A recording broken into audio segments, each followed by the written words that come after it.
All throughout Europe, all through the day, all through the night, journeys of mercy are being made. This German group of paramedics from Frankfurt are making the 1,250-mile journey to the Polish border to use their ambulance bus to help provide medical care to Ukraine's refugees. We call it in Germany Ambulanzbus. So there's a big bus who can you can take 6 people on the beds here, and you can take medical care of them. It's like an emergency room on rolls. But the Germans aren't the only Samaritans on the road to Medica. Indeed, the approach is full of people arriving with aid. Поїхати в Краків, Варшаву, Гданськ, Німеччина, Італія. Формується черга з тієї сторони. Будь ласка, ставайте в чергу наперед. This crossing and everything that goes with it has ballooned even in the week since we first came here. It has become a village, albeit with no permanent inhabitants. Just those on their way through, trying to work out what comes next.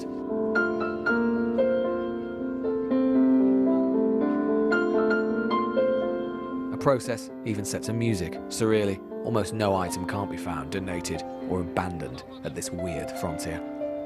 1.2 million have entered Poland, and yet there are no refugee camps, and that's because of people like Kasia and Marcin. Nice to meet you, Lewis. How are you doing? You all right? Poles who have taken in entire Ukrainian families to their homes. A family of 4 has become 7. And to be clear, you don't know Oksana? Not at all. You'd never met her before? Never. She came to stay with you, which was, when did she arrive? Last Wednesday. Ash Wednesday. Do you know others who have done it? Yes. Actually, we are surrounded by people who did that. Our cousin who lives next door, yesterday he took a family of 3 as well. Do you have any idea how long this arrangement will last? I mean, No one not. does. No one does, and yeah. So it's open-ended? Well, that's what I told her when I picked her up at the train station. I said, okay, you can stay with us as long as you need to. It isn't just the family thinking about the long term. The Polish authorities are seeking to integrate refugees at such speed that in less than a week, Oksana's kids have already been enrolled in a local school. Як мені в польській родині, я дуже вдячна, дуже мені добре здесь і моїм дітям. І я вважаю, що мені просто дуже пощастило, що я потрапила в цю родину. І що ще сказати, не знаю. Правда, дуже пощастило. Я цих людей я не забуду ніколи в житті. І мої діти теж будуть пам'ятати, що вони зробили для нас, для чужих людей. In Poland, we remember the Second World War, yeah, and for example, my grandfather, he was a soldier, and I believe that he survived because at some point some stranger helped him as well. This war, like that war, is hell. But now, as then, in hell's embers, everywhere you look, there is light, the best and worst of us. The uncomfortable thing, when you really sit and think about it, is that one has to flow from the other. Humanity in all its shades. Humanity in all its shades. Well, let's talk some more about the humanitarians trying to help the refugees from Ukraine. Christopher Stokes is an emergency coordinator for the medical organisation Médicins Sans Frontières in the western city of Lviv. Christopher, thank you very much for joining us today. And I know that MSF had been running healthcare projects in eastern Ukraine for a number of years now, but I'm presuming much of that work has been put on hold while you deal with the immediate humanitarian crisis. Yeah, unfortunately, a lot of the projects that we were running before have had to be put on standby. So patients suffering from tuberculosis, HIV and other diseases also having their treatment interrupted.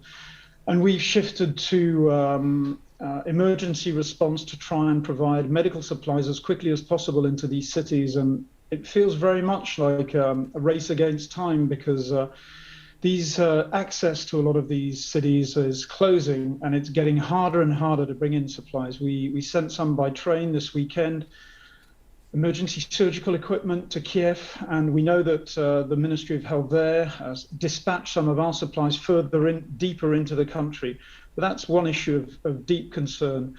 this sense of the conflict advancing and the difficulty of getting in life-saving medical supplies at all levels within Ukrainian cities under siege for the moment. So are you working with the Ukrainian health service, or is it being, the traditional, the regular health service, if I can call it that, in Ukraine, is that being squeezed and hugely affected by the fighting? Yes, massively, and in many different ways. So you see it we still have teams in Mariupol, and our staff have been telling us the situation there is really quite desperate. People can't go and access health services. So they can't. They don't find water. They don't find wood to cook, to heat their apartments. They're going to collect melted snow on their roofs. And more broadly in the health service, it was highly centralized. So to give you an example, most of the anesthetic drugs were centralized around Kiev. So the hospitals we've been working with and in touch with right up to here in the west, in Lviv, are very worried that central supply line will be closed off to the rest of the country. And we're getting urgent requests from hospitals across the country for medical supplies, from Dnipro to Mariupol and other parts as well.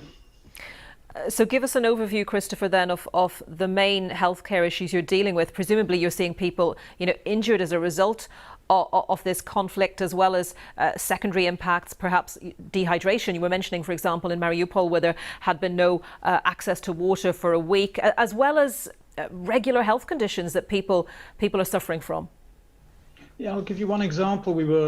I was talking to the director of healthcare here in Lviv and he's responsible for much of the western region. And something as basic as insulin for diabetes is going to run out soon.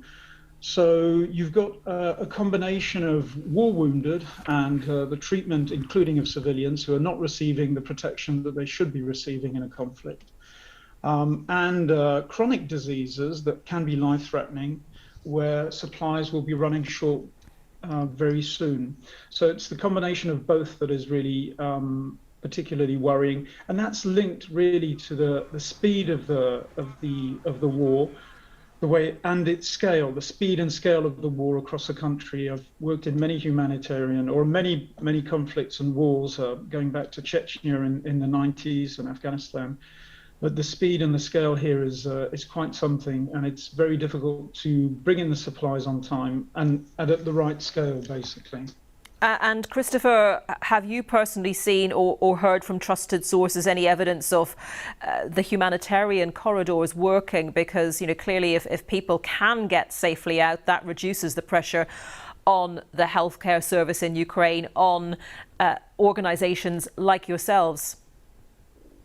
Yeah, well, safe passage is necessary in all cities in the east where it's requested. So certainly in Mariupol and others, but it's not the be-all and end-all, because in our experience, even when you have these safe passage corridors organized, people make individual decisions to stay. I mean, I heard a young lady in your report earlier on saying that she left her parents behind, and you're going to get tens of thousands of those decisions taking place as we speak.